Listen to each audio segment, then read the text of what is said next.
Transparent material bound by two surfaces of which one or the both surfaces are spherical forms a lens. ठीक है, या तो दोनों surfaces spherical होंगी, ठीक है, या दोनों में से एक स्फेरिकल होगी, तो वो लेंस बनाती है। So this is the definition of lens up to here. This means that the lens is bound by at least one spherical surface. In such, the other surface may be plane. Lens may have two spherical surfaces bulging outward. Such lens is called double convex lens. अगर lens की दोनों ही surfaces bulging outward हैं तो ये convex lens होता है। अगर दोनों सर्फेसेस बल्जिंग इनवर्ड हैं तो ये क्या होता है? कॉनकेव लेंस होता है। ठीक है, सो ये कॉन्वेक्स लेंस की डेफिनेशन अंडरलाइन करो। It is thicker at the middle edge compare to edges. Middle में थिकर है ये एजेस के कंपैरेटिवली, और ये वाला मिडल में थिन है एजेस के comparatively. Convex lens converges the light rays, very important, please underline it. Convex lens converging होते हैं जैसे कनकेव मिरर कन्वर्जिंग होते हैं, सेम। ठीक है, convex lens are called converging lenses. Similarly, double concave lens is the boundary by the two spherical curved inward. It is thicker at the edge than the middle. Since the lenses diverge the light rays, so it is called diverging lenses. Concave lens को diverging lens कहते हैं, convex mirror को diverging lens mirror कहते हैं। ठीक है, so ये please confuse नहीं होना आपने, इसको underline कर लो। So double concave lens is simply called concave lens. So double concave lens को concave lens कहते हैं, double convex lens को convex lens कहते हैं, right?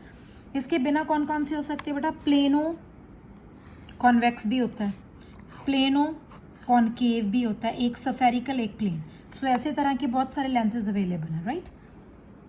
Lens either a convex or a concave has two spherical surfaces, each of these surfaces form a part of sphere. Centre of these is called the centre of the curvature of the lens.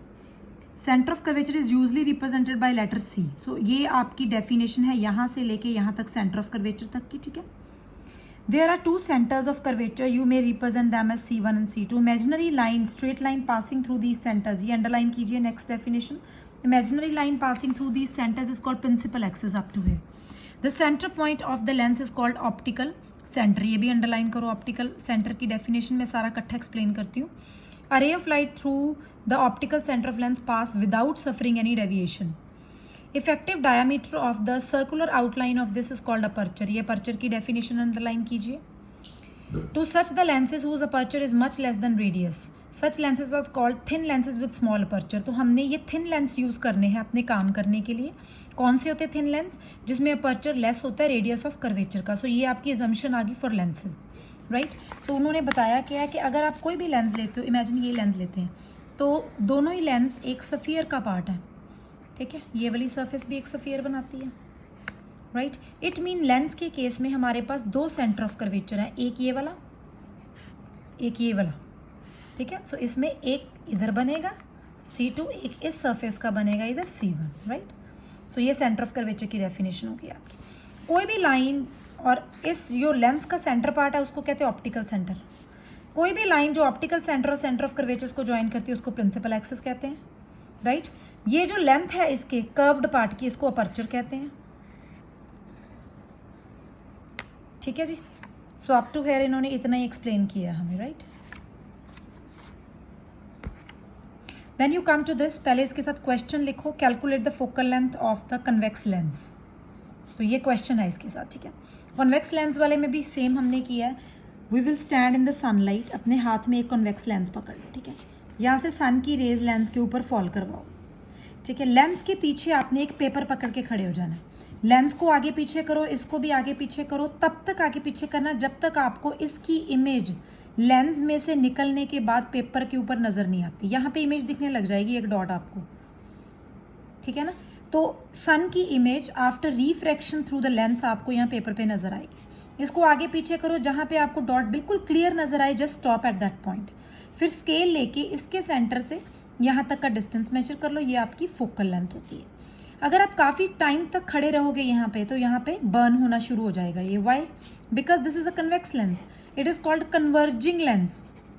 ठीक है, तो ये सारी की सारी raise को यहाँ पे कन्वर्ज कर देगा, एक ही पॉइंट पे इकट्ठा कर देगा उनको। बहुत ज़्यादा हीट प्रोड्यूस होगी एक पॉइंट पे एंड इट स्टार्टेड बर्निंग। ठीक है, यही चीज़ होती है आपकी किसमें? कॉनकेव मिरर में। ठीक है ना, मगर कॉनकेव मिरर में स्क्रीन पीछे नहीं रखी जाती, आगे रखी जाती है। क्यों? क्योंकि वो रिफ्लेक्ट होके इधर ही आनी है। लेकिन लेंस में क्या होता है? पास थ्रू होके दूसरे मीडियम में जानी है, सो स्क्रीन इधर रखेंगे हम, right? So please read this whole activity clearly because ये पेपर में काफ़ी बार आती है और इसकी मैंने वीडियो भी भेजी है आपको एक्सप्लेनिंग, आप वहाँ से अच्छे से इसको देख सकते हो, ठीक है। If you pass parallel rays from the opposite surface of the sun, yet another principal focus, okay यहाँ पे आओ पहले, यहाँ पे यहाँ पे several rays of the light parallel to the principal axis are falling on the convex lens. These rays after refraction are converging to the point on principal. This is called principal focus. Underline करो इसको, definition है principal focus की. Several rays of the light parallel to the principal are falling on the concave lens. तो ये आपकी सारी definition हो गई focus of the concave lens की. अब ये focus बना कैसे है, definition क्या है, ये रही आपकी diagram focus की. बेटे ये diagram जरूर करनी है आपने. So वो कह रहे हैं कि अगर आप convex lens लेते हो, जितनी भी पैरेलल रेज हैं आपकी, ये तो प्रिंसिपल एक्सिस बना दिया, रिफ्रैक्शन के बाद एक पॉइंट पे जाके कन्वर्ज हो जाएंगी. उस पॉइंट को हम क्या कहेंगे, फोकस, प्रिंसिपल फोकस, ठीक है.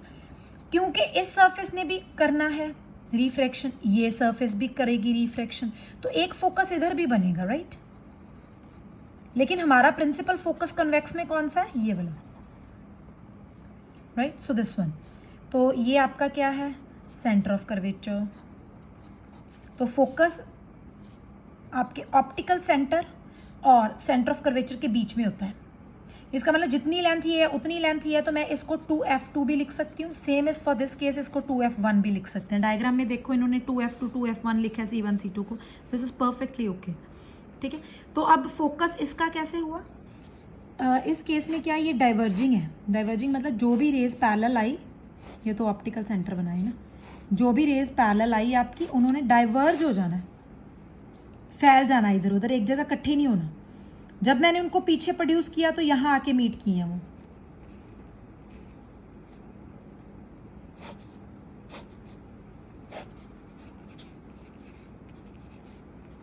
पीछे प्रोड्यूस करने पे यहां पे. So this is called principal focus of concave lens, ठीक है. इधर f1 हुआ ना इसका, इसका f2 किधर जाएगा, इस तरफ कहीं जाएगा, ठीक है. तो यहाँ पे इसका डबल डिस्टेंस अगर करेंगे तो क्या हो गया, ये 2f1, ठीक है जी. सो ये डेफिनेशन अच्छे से याद करनी है, पेपर में काफ़ी पूछी जाती है.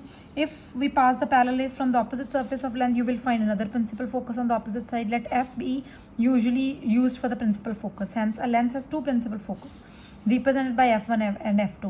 Distance of the principal focus from the optical center is focal length. Underline करो इसको, small f कहते हैं. How can you find the focal length of the convex lens? Recall the activity 10.11. यहाँ से हम focal length calculate कर सकते हैं, right?